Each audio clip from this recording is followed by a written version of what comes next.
We have a question from Reese. I have a question regarding glute activation during squats and deadlifts. The fact you say glute activation, that's kind of a newer thing. When I was coming up, no one ever had a problem with activating anything. But I understand it, and I'm going to tell you the truth, I think there's value to it. When I had my left hip go necrotic, I lost my ability to squeeze my left butt cheek. I couldn't make a muscle with my left butt cheek. I had what Stu McGill and others call gluteal amnesia. And I had to retrain my butt. You know, the first surgery I had, they fillet the glute and then sew it back together. I had to teach myself how to flex the butt cheek. I think I had a good excuse for that, and a lot of people I know don't. So let's get going. I have started doing front squats and deadlifts recently after making the plunge and buying an Olympic barbell and weight for the house. Good idea.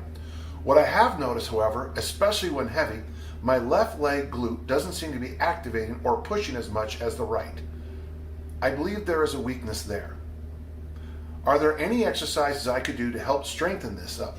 Is there anything I can do to force it to activate during the exercises? Well, the thing I've already showed you online I think is the best, but it's, we call it our glute workout.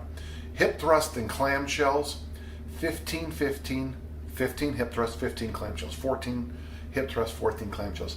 If that doesn't wake your butt up, I don't know what's going to wake it up. But I find that the hip thrust and the clamshell do marvels for this. When we jump up after the second round of that, some days, whew, I know that my butt has been working.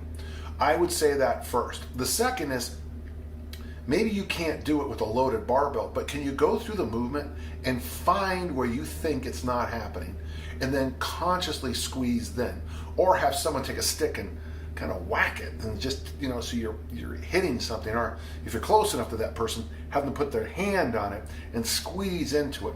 Try that with just an isometric position, maybe hold on to a doorknob or a suspension trainer, drop down, and when you get to the point where you don't think it's working, test there. Those might be the answers for you.